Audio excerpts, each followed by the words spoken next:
দেখো বন্ধুরা, আজকে রেসিপি হলো ইলিশের সর্ষে পোস্ত। সেজন্য ইলিশ মাছটাকে আমি ভালো করে ধুয়ে নুন হলুদ মাখিয়ে রেখেছি। এবারে এখানে দেখো আমি একটা মশলা পেস্ট করে নেব। এর জন্য এখানে আমি পোস্ত নিয়ে নিলাম, এখানে কালো সরিষা নিয়ে নিলাম, আর এখানে একটুখানি হাফ চামচ মতন গোটা জিরে দিয়ে দিলাম। এখানে আমি 2 চামচ সাদা সরিষা দিয়ে দিলাম। এটাকে আমি ভালো করে পেস্ট করে নেব কাঁচা লঙ্কা দিয়ে। দেখো তোমরা, এখানে আমি কড়াই বসিয়ে তেলটা গরম করে নিয়েছি। এবারে একে একে আমি এখানে সব ইলিশ মাছটা দিয়ে দেব।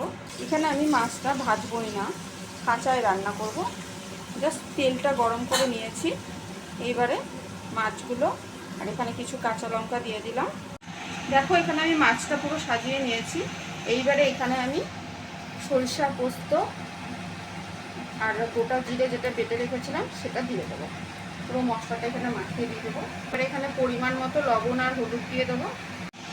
দেখো বন্ধুরা, এবার আমি এখানে পরিমাণ মতো লবণ দিয়ে দিলাম, হলুদ দিয়ে দিলাম, একটু নাড়িয়ে দিলাম মশলার সাথে। দেখো এখানে আমি এটা ঢাকনা দিয়ে ঢেকে দিলাম। এবারে এটা আমি আগুনটা কমিয়ে 15 থেকে 20 মিনিট এটা হতে দেবো। দেখো বন্ধুরা, এখানে পুরো ইলিশ মাছটা ভালোভাবে ফুটছে। আরেকটুখানি হবে এটা, আমি আরেকটু ঢাকা দিয়ে আরেকটু হতে দেবো। তো বন্ধুরা, এই দেখো এখানে আমার সর্ষে পোস্ত ইলিশ একদম রেডি। তো আজকের রেসিপি তোমাদের কীরকম লাগলো তোমরা অবশ্যই কমেন্টে জানিও। ভালো লাগলে লাইক করো এবং আমার চ্যানেলটাকে সাবস্ক্রাইব করে পাশে থেকো।